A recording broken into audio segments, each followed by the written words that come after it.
Welcome back into the Alabama Football Report. I am Tom Downey, back in the studio, the office. Hopefully you guys are staying warm out there. We're going to break down the Alabama 2026 roster after all the crazy transfer portal chaos, in particular, looking at the offensive side of the ball on today's show. If you want a defensive roster breakdown later this week, show it by sharing today's video for me, please and thank you, on social media. Let's begin with the quarterback room, then we'll work our way down through to the offensive line. It's going to be a battle between two, Keelon Russell and Austin Mack. Jets Amala Taden Kyle, I think it's how it's pronounced. True freshman, they'll be backups. Jets 5-star, looks good for the future.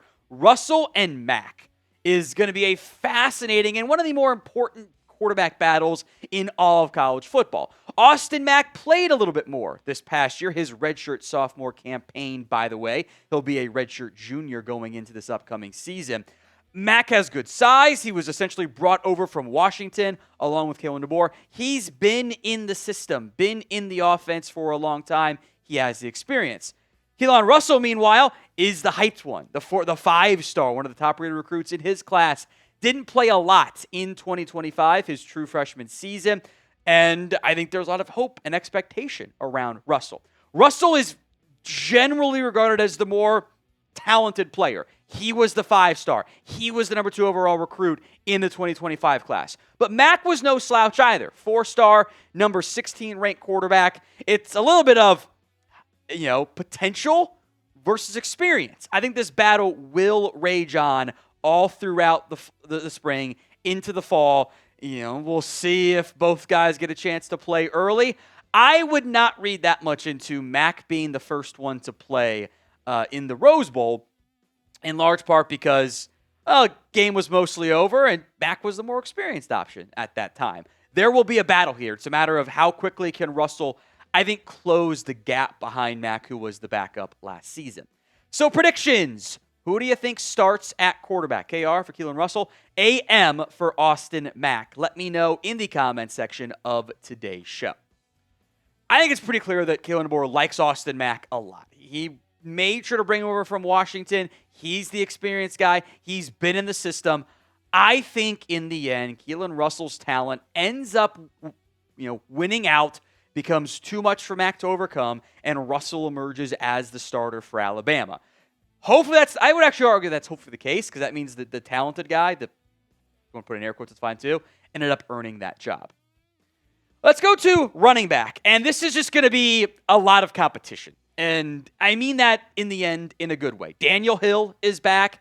A.K. Deere is back. Kevin Riley is back. That's junior, redshirt freshman, redshirt sophomore.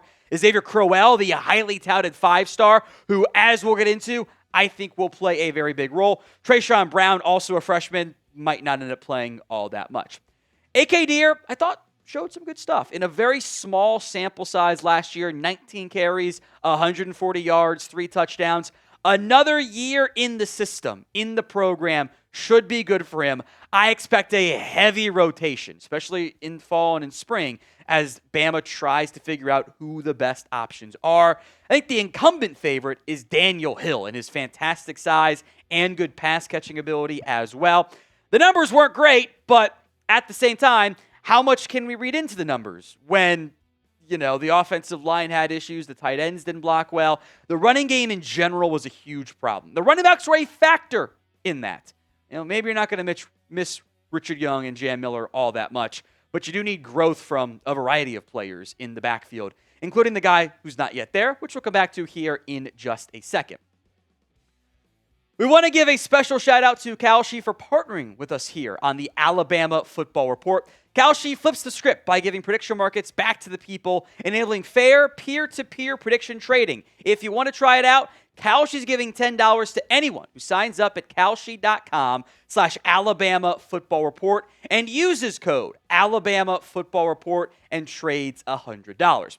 Kalshi facilitates trades between people, kind of like the stock market. That means there's no VIG, no limiting your trade just because you're winning. It is the largest legal prediction market in the U.S. and is available in all 50 states. These are real money markets, people trading on what they think will happen. Here's how it works. When you trade, a contract at 45 cents. That means the market thinks there's a 45% chance that event will happen. And if it does, you get $1 per contract. So you'd more than double your money. Look at this market here. I'm all over the no on Kalen DeBoer being out before September. That's a no-brainer at this point, even at 98 cents. He's not leaving. Get started with our partner, Kalshi, today. Kalshi is giving $10 to anyone who signs up at Kalshi.com/Alabama Football Report and uses code Alabama Football Report and trades $100. Thank you again to Kalshi for partnering with the Alabama Football Report. Let's go to Kevin Riley, who also did play a decent amount last year for Alabama. Average was identical to what Daniel Hill did. I think there's a bit more, not juice, but upside with Daniel Hill. Better red zone, but I think there will be room for Riley to be in the rotation. Plus, we'll see who ends up emerging. And that could end up being Ezavier Crowell. 5-star running back, number 1 player in the state, number 2 overall. If you're looking for like the list of top potential impact freshmen across the nation, I think he's got a really good chance to be high up on that list just because of the opportunity, the snaps that are being replaced, the need for an impact player. He's a true freshman. I don't want to overload him. That's why I put him 4th on the depth chart. But those top 4 guys are all going to get a real chance to make an impact. So at the end of the season, who ends up leading Alabama in rushing next year? Let me know in the comment section of today's show. Let's get to the wide receiver room. We'll spend time on Ryan Williams, Rico Scott, Lotzeir Brooks, Noah Rogers, even Cederian Morgan. Derek Meadows could end up carving out a role for this team. Depth guys like MJ Chirgwin, I think was senior walk-on essentially. MJ Mathis, Aubrey Walker, some recent additions. Just I think to help the numbers game. It'll be hopefully a bounce back year for Ryan Williams. He wasn't as good last season. There's no way around that. And the man's got to learn to catch. But he has all the talent in the world, have to hold on to the football. He's got the ability to make the acrobatic ones. Sometimes feels like it's the easy ones that ended up not being as catchable or reliable for him in the end. I think retaining Rico Scott was actually kind of a pretty big deal for Alabama. Had they lost him, that would have been dicey, just with the loss of Isaiah Horton as well. I think he'll be like the 3rd receiver. And then Lotzeir Brooks, I didn't label it slot and outside because they'll move some guys around, but I think Brooks is going to be your number 1 slot receiver this upcoming year. And he showed a lot of good stuff down the stretch. Not the biggest guy. Expectations super high for me, though. Noah Rogers comes in. He can compete with Scott for wide receiver 3 roles, and I think can even do some slot stuff if you need him to as well. But the veteran experienced option, which I know it feels weird to say veteran, but it does track there. And then there's Cederian Morgan, who, just because of the numbers game, has a chance to make an impact for Alabama. Even if it is just like putting up the Rico Scott numbers from last year. That has value. And I think with Williams drops issues, and I think, Rodgers and Scott being catchable, maybe Morgan or Meadows can make a big impact this upcoming season.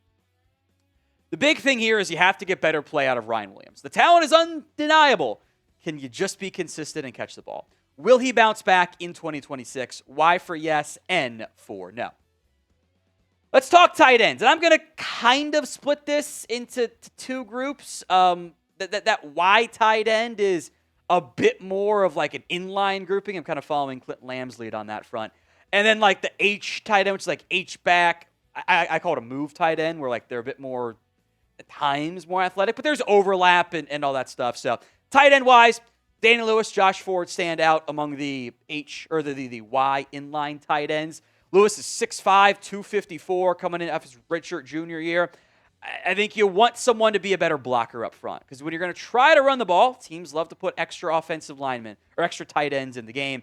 They have to be better in that regard. Josh Ford didn't play a lot last year as a receiver. In fact, only has 13 career catches. He is listed at 6'6", 265. So again, blocking. Maybe he can be a good blocking tight end for you. That role matters. You even see it more and more in the NFL these days as well. If you guys want more Alabama football coverage, you've come to the right spot. Hit that sub button so you don't miss out. Let's go to like the H, the move, the more athletic tight ends, and we'll see how much Jackson Shuttlesworth plays. I like Max Suter long term. I've got some expectations for Caleb Williams as we move forward. Only 11 catches this past year, 150 yards. I think there is ability, there's talent there. I also think that Marshall Pritchett could end up carving out a role. Some losses at tight end this past season, heading off to the NFL. You need better play out of this group. But there's no spot where you need more better play. Sounds weird, but it is, I think, grammatically correct. Than the offensive line. And everything can change on this unit. I'm guessing on the depth chart. We'll talk about Javen James. Jared Daddy's got some upside long term, I think, there. Michael Carroll is one starter. Probably at right tackle, maybe somewhere else. Everything else is up for grabs. And I think for now, I think Mal Waldrop, who can play any spot on the interior of the offensive line, is maybe number 9.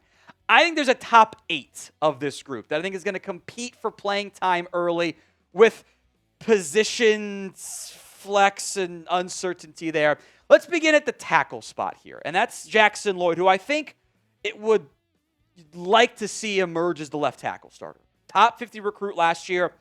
Didn't really play any snaps that matter. I think in an ideal world, he earns that left tackle spot. But Javen James will compete, I think, at both left tackle and right tackle for Alabama. James will. He's at least, I think, ends up being the swing tackle. Maybe Jackson Lloyd isn't ready. He's the starter at left tackle. Heck, maybe Lloyd takes half the year to get going. So I think adding James in the portal was key to help out the depth there. I'm just going to plug Michael Carroll in as a right tackle for now. I think he'd be a really good guard, too.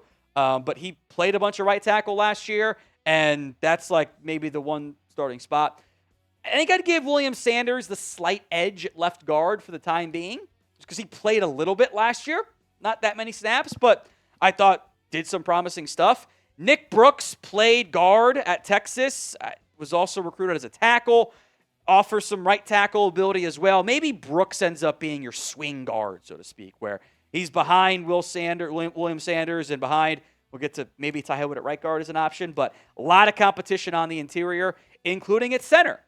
Rayson Delgatti played a decent amount last year for Cal Poly, but there's a massive competition jump coming. So how does he fare in that environment? We're not going to know until spring. Caden Strayhorn, meanwhile, I thought did a decent job for Michigan, starting at center against Texas in the bowl game. He's an option, could also play some guard for you. Ty Haywood, I think easier path to playing time at guard right now. That might be the path there. Maybe in some order, that's your top 8. With maybe Mal Waldrop, somebody else emerging, certainly a possibility. Ethan Fields as a semi-experienced vet piece. A lot of stuff to be figured out for Alabama on the offensive line.